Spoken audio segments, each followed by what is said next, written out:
Assalamualaikum warahmatullahi wabarakatuh. Alhamdulillahirabbil alamin. Allahumma shalli ala sayyidina Muhammad wa ala ali sayyidina Muhammad. Kali ini saya mengkaji kitab Al-Mawaidz dari Sultanul Aulia Syekh Abdul Qadir Al-Jilani Wali Kutub. Al-Mawaidz artinya beberapa nasihat.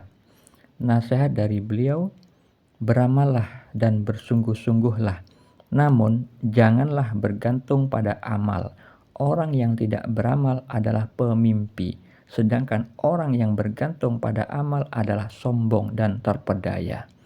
Apa makna nasihat beliau ini?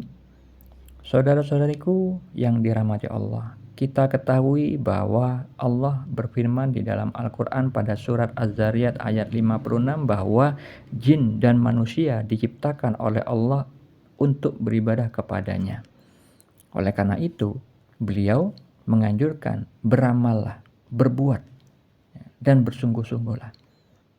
Jadi ketika beramal dianjurkan bersungguh-sungguh, bukan dengan main-main, bukan dengan santai-santai. Namun setelah kita beramal, dianjurkan oleh beliau jangan bergantung kepada amal. Apa maknanya?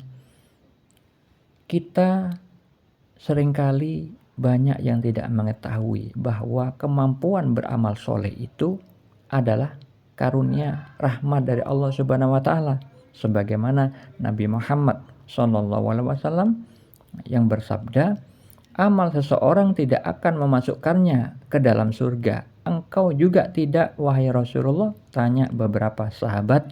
Beliau menjawab, aku pun tidak. Itu semua hanyalah karena karunia dan rahmat Allah. Hadis riwayat Bukhari nomor 5673 dan hadis riwayat Muslim nomor 2816.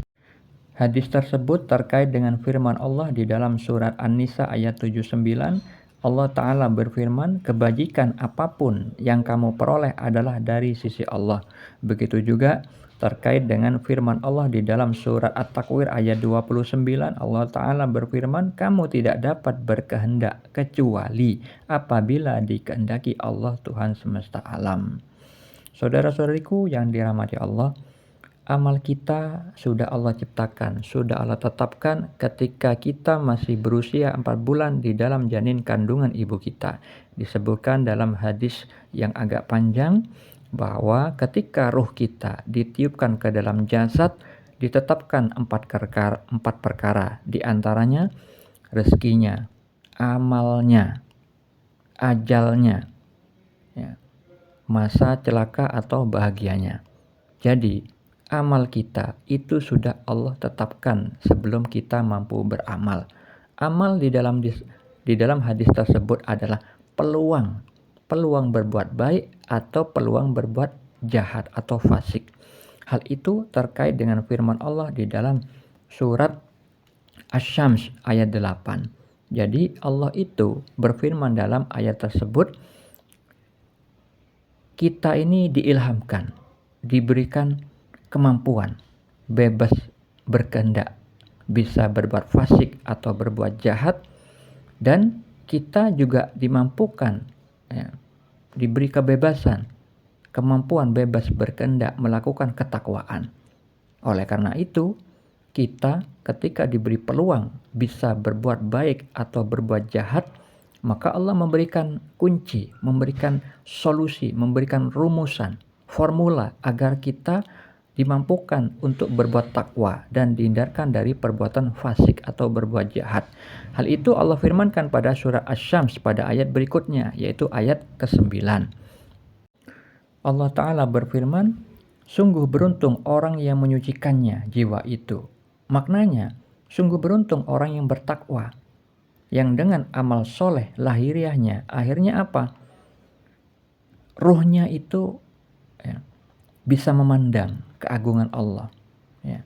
Ruh yang bisa memandang itu adalah simbol bahwa hati seseorang itu, kolbu seseorang itu bersih.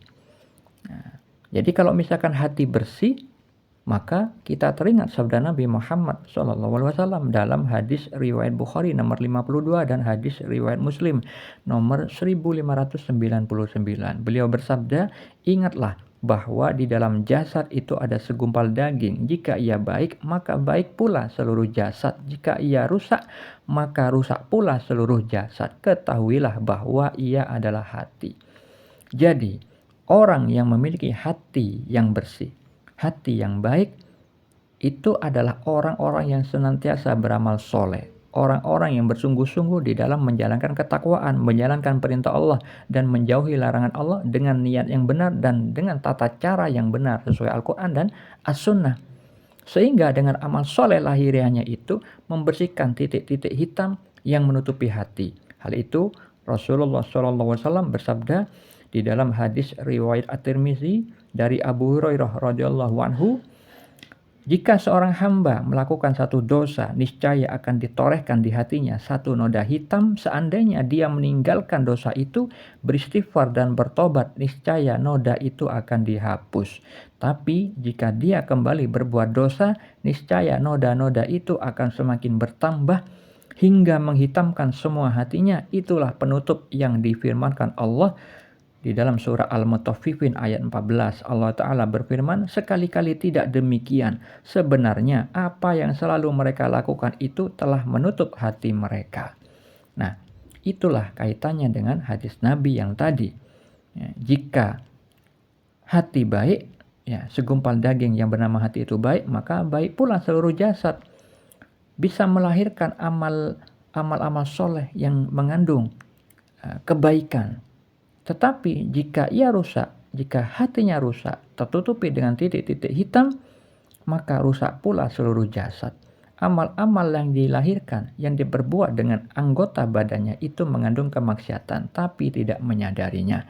Nah, itu terkait dengan firman Allah di dalam surah Asy-Syams ayat 10. "Dan sungguh rugi orang yang mengotorinya." Nah, seperti itu saudara-saudariku. Orang yang terperdaya dengan amalnya adalah orang yang beramal tapi kolbunya rusak. Itu terperdaya. Sehingga dia menganggap dirinya sendiri yang mampu berbuat amal soleh. Sehingga ujung-ujungnya biasanya ujub, bangga diri atas amalnya. Bangga diri ketika dia berbuat dermawan, mengkaji Al-Quran, mengkaji kitab, mengetahui ilmu balagho, bisa ilmu nahwu shorof, ya, bisa memahami ilmu-ilmu yang lain, dianggapnya orang lain tidak paham, dianggapnya orang lain lebih rendah daripada dirinya. Nah, itu kolbu yang rusak. Hal itu sudah ada contohnya disebutkan dalam hadis riwayat Muslim. Ada orang dermawan, ahli baca Al-Quran dan mengajarkan Al-Quran. Ada orang yang mati syahid di medan perang, dan juga ada orang alim, ahli ilmu agama. Semuanya mereka itu masuk neraka. Karena apa? Mereka semuanya ingin dipuji manusia. Amal lahiriah diiringi dengan kolbu yang rusak. Ya, karena dia tidak tahu di dalam dalil syariat sudah dijelaskan amal itu adalah karunia rahmat dari Allah. Bukan karena kemampuan kita sendiri. Nah, jadi harus diingat saudara-saudariku, anjuran dari Sultanul Aulia Syekh Abdul Qadir Al-Jilani Wali Kutub, jangan sampai kita terperdaya dengan kita beramal soleh, tapi syukuri bahwa itu karunia rahmat dari Allah Subhanahu wa Ta'ala. Sebagaimana Nabi Muhammad SAW bersabda bahwa amal seseorang tidak akan memasukkannya ke dalam surga, ya, tapi semua hanyalah karunia rahmat dan rahmat Allah. Oleh karena itu, mari kita semua beramal. Ya, sebagaimana firman Allah di dalam surat Az-Zariyat ayat 56. Itu hakikat kita diciptakan di muka bumi ini. Untuk beramal. Dan bersungguh-sungguh di dalam menjalankan amal itu. Niatnya harus benar lillahi ta'ala dan tata caranya harus mengikuti Al-Quran dan As-Sunnah. Ya.